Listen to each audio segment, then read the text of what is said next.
Hello everyone and welcome to The Lonely Beard on Philosophication. I'm Jason, and last week I watched the Netflix original film Calibre and I loved it. So spoiler warning before we go on, I will be talking about the entire movie and I will spoil everything about it. So if you haven't seen Calibre, I highly recommend you go check it out first and then come back to this video. It's on Netflix as of this recording and I imagine it'll be there for a while. But all the spoilers ahead, you have been warned.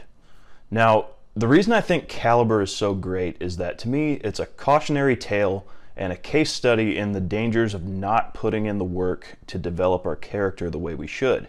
So Calibre tells a story of two friends, Vaughn and Marcus, who go on a hunting trip to a small village in rural Scotland. And Vaughn has a pregnant wife at home, which will become important later. So Vaughn and Marcus get to this village on their little getaway, and it's clear that this is a very small and tight-knit community. It's the kind of place where everybody knows everybody, and there's one guy named Logan who is the leader of the community, sort of like a village elder, you might say. So Vaughn and Marcus spend their first night drinking at the pub, hanging out with the locals, and the next morning they set out for their first day of hunting deer.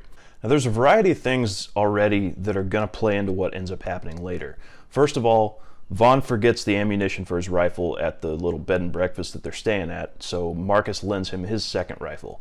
And this is important because in the UK, guns are registered to individuals and can only be used for hunting by the individual to whom they're registered. So it is illegal for Vaughn to use Marcus's rifle. Second, Vaughn is very hungover from the previous night at the pub. And third, Marcus is not hungover, but only because he started his morning with a nice dose of cocaine. So with that background, Vaughn and Marcus go hunting, and before long they spot a deer. Now, before I go on, I'll say that one minor gripe I have with this movie is that the hunting is just not accurate. This movie was clearly written by someone who has never been deer hunting and doesn't understand deer hunting. So Vaughn and Marcus basically just start walking around the woods until they see a deer, which if you've ever been deer hunting, you'll know that's not how it works. Deer are skittish, they have really good hearing, and when you're walking around the woods, you're going to be making noise even if you're trying not to, and you'll just scare them away. The way you actually do it is you set up shop somewhere stationary near a known trail or a food or water source or something like that and wait for the deer to come to you. Also, when Vaughn lines up the shot on the deer, we see a view through his scope as he's aiming, and he takes aim at the deer's head, which is also not how you do it. The brain is a small target. It'll probably be moving around a lot, even when the deer is standing still, because it'll be putting its head down to eat some grass and bringing it back up to look around. So when you're shooting a deer, your aiming point should be on the torso just behind the shoulder, which should put your shot in the heart and or lungs. So the heart and lung area is just a much bigger target than the brain, and it's a stationary target if the deer is standing still. So it's just an all-around easier target to hit. So either these guys are incompetent hunters or the writers of the movie didn't know anything about deer hunting. I'm thinking it's probably the writers, but it doesn't really matter. This is just a minor gripe I have with an otherwise great movie because it's just the setup or the inciting incident that gets us to the meat and potatoes of the movie. So anyway, Vaughn lines up the shot and fires, and just as he pulls the trigger, the deer moves aside, and there's an 11-year-old kid on the other side who was hit by the bullet and killed. So Vaughn kills this kid in a freak accident. He's done nothing morally wrong so far. This genuinely was just an accident. But we already have a problem because there's going to be an investigation and the police are going to find out that Vaughn was hungover and illegally using Marcus's rifle to hunt deer, and probably also find out that Marcus was on cocaine. So at this point, the combination of a freak accident along with their own irresponsibility has put Vaughn and Marcus in a situation where they're going to have to choose between getting in legal trouble or covering up an accident. And the seriousness of the situation is compounded for Vaughn because, like I mentioned before, he has a pregnant wife at home. So Vaughn goes to investigate and check on the kid, and when he sees the kid is dead, he drops his rifle and just kind of stands there in shock. And this scene really shows us the stark difference between Marcus's and Vaughn's personalities, because it turns out the kid wasn't alone. He was hiking in the woods with his dad. And we can hear the dad shouting, looking for his son as he comes toward the sound of the gunshot. And when Marcus hears the shouts, he runs off and hides in the woods. So when the dad shows up, he just sees Vaughn standing over his dead son, but he doesn't see Marcus. And obviously the dad is devastated, and he picks up the rifle and points it at Vaughn, who just kind of drops to his knees and keeps repeating, "I didn't see him, I didn't see him." So as the dad is standing there with the rifle, deciding whether or not to shoot Vaughn, Marcus shoots and kills the dad from his hiding place in the woods.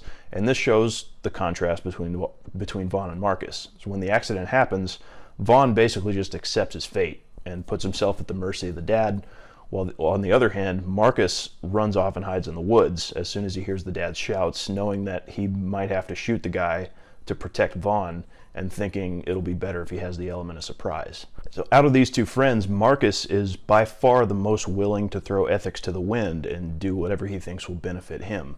But the thing is, he doesn't completely lack a moral compass. He does know what he's doing is wrong, as we'll see a little bit later. But he has no qualms about doing the wrong thing if he thinks it will benefit him. But Vaughn, on the other hand, is much more reluctant about doing immoral things, and his guilt eats him alive over the initial killing, even though that was accidental, and he wants to go to the authorities right away and accept whatever consequences may come. But as we'll see, he lacks the strength of character to actually follow through with doing what he knows is the right thing, and he is all too easily convinced by Marcus to cover up this incident. So Marcus protects Vaughn, but now their situation is even worse. Not only did Vaughn kill a child by accident, and not only do they have the problems of the illegal use of the rifle, the hangover, and the cocaine, but now Marcus has actually killed a man on purpose. So Marcus convinces Vaughn to cover up the incident, and remember, Vaughn has a pregnant wife at home, so the way he rationalizes the cover-up is by telling himself he can't go to prison and leave his wife to take care of their child alone. So the second act of this movie is basically the story of these guys' attempts to cover up the incident. They decide they'll come back under cover of darkness and bury the bodies, and then cut their hunting trip short and get the hell out of town. And with any luck, they'll be long gone before anyone in this remote village finds out what happened. But of course, various circumstances keep conspiring to prevent them from leaving town. Their cover-up becomes more and more elaborate out of necessity, and eventually the villagers find the bodies, figure out that Vaughn and Marcus are responsible, and take them captive. So I mentioned before that Marcus is aware what he's doing is wrong. He's just very willing to do the wrong thing if he thinks it will benefit him. And shortly before he and Vaughn are captured by the villagers, we get a moment that shows that. So at this point, they're in deep. They've done all these elaborate things as part of this cover-up. Vaughn's guilt is eating him alive, and they're in the room of the little bed and breakfast, and Vaughn says something like, "We should have just come clean when this first happened." And Marcus gets angry and starts pouring out all his justifications for what they're doing. Do you know what will happen? What would happen if we get caught? Do you really want to leave your wife to care for your child alone while you're in prison? Etc., etc. And he finishes by saying, "Everything I've done to protect you. Do you really think that was wrong?" And Vaughn just looks at him and says, "You know it was wrong. You know it was wrong." And by the look on Marcus's face, we can tell that he does know it was wrong. He knows, but he's going to keep doing the wrong thing anyway, because the way he sees it, they're in too deep at this point. They're past the point of no return, and there's just no going back. So as soon as they're captured, Vaughn just spills the beans to Logan right away. And by the way, the people who were killed were Logan's brother and nephew. So once they hear the story, a lot of the villagers want to just take justice into their own hands and kill both of them themselves, but Logan talks him out of that because he realizes if they go through with that, they'll have bigger problems on their hands once Vaughn doesn't come back to his wife on time, and his wife starts wondering what happened to him. So Logan decides that Vaughn shouldn't necessarily be condemned to death for his actions, but he still needs to pay for what he's done. And the solution he comes up with is to let Vaughn go, but only after he kills Marcus himself. Then they'll come up with a story about how Marcus ran off on his own to explain why he's not coming back, and Vaughn can go home to his wife and child. And some kind of justice will have been served. So Logan talks the villagers into going through with that solution, but they're still chomping at the bit to kill both of them. So Logan says if Vaughn doesn't kill Marcus, he'll let the villagers do what they want with both of them. So Vaughn resists the idea at first, but he agonizes over it for a bit. and then he goes through with it and kills his friend. Ironically, for much the same reason that he used to justify the cover-up to himself. He doesn't want to leave his wife and child alone. And again, just before Vaughn pulls the trigger, Marcus looks him in the eyes, and we see this look of acceptance from Marcus. He knows what he's done is wrong, and he's getting the justice he deserves.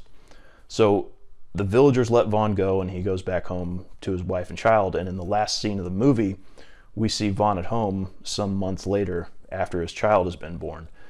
So he gets up in the middle of the night to take care of the child, and as he's standing there holding the baby, he gives this look, kind of like a 1,000-yard stare directly into the camera, and the camera just lingers on that shot for an uncomfortable amount of time. And through Vaughn's look, we can feel the weight of everything he's going to have to carry with him for the rest of his life. He's accidentally killed a child. He's attempted to cover up the deaths of that child and a man that his friend killed on purpose. And in the end, he's killed his close friend to save his own life. And he can never tell anyone about that. Not his wife, not his child, not anyone. And he's going to be responsible for raising his child up to be a virtuous adult, all the while carrying the weight of the things he's done.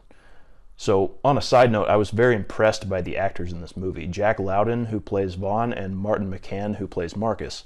And I have to commend them, especially for the way they act with their eyes in those 3 scenes I talked about. The 2 where Marcus demonstrates that he knows what he's done is wrong, and the one at the end with Vaughn and his baby.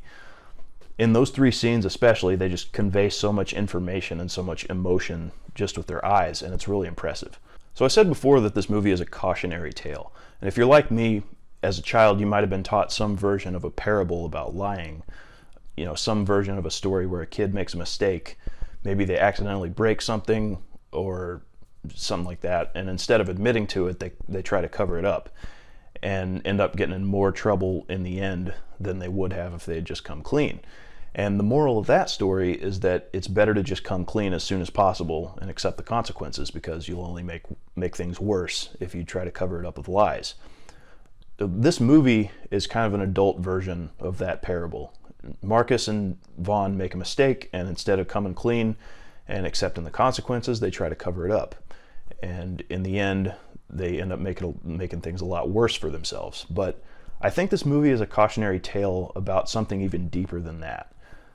To me, the moral is one of character development, or in this case, lack thereof.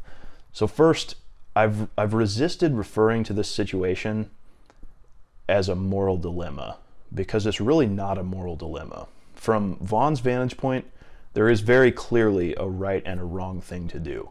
The right thing is to come clean immediately, accept the consequences that may come, and that could not be more clear. So the problem for Vaughn is not that the situation is morally complicated and he has trouble figuring out the right thing to do. He knows what the right thing to do is. The problem is that the right thing to do in this case is also the difficult thing to do, and Vaughn lacks the strength of character to do it. And because he lacks the necessary strength of character, he allows Marcus to talk him into covering up the incident, and rationalizes that to himself by thinking he doesn't want to leave his wife and child alone. So, given that the problem for Marcus is that he lacks the strength of character to do the right thing, the question becomes why? Why does he lack that strength of character?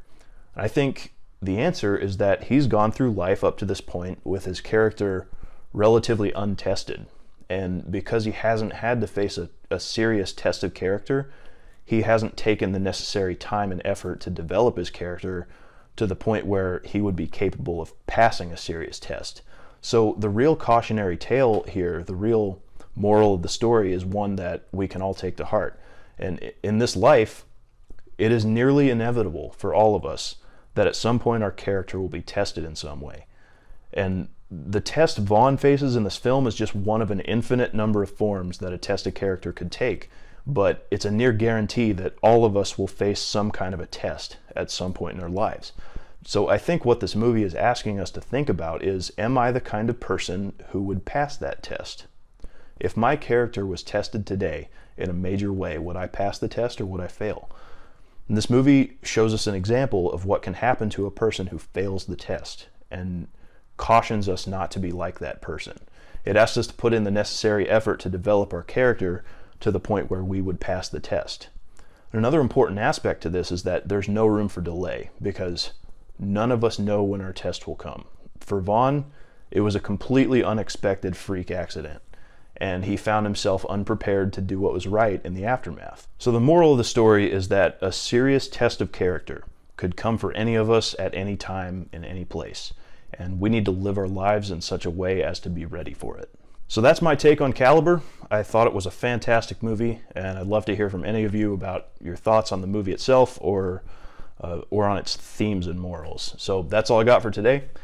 Thanks for listening, and I'll see you next time.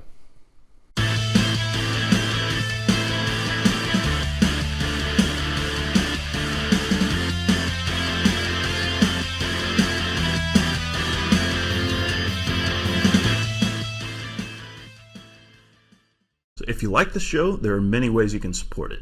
You can talk about it on your own blog or podcast, you can share it on social media with your friends, or you can leave a rating or review on iTunes, Stitcher, or wherever you happen to listen to it. If you're watching on YouTube, you can subscribe to the channel and hit the thumbs up button if you like this video. Or if you really like us, you can support the show directly by going to patreon.com/philosophication. Thank you so much for your support.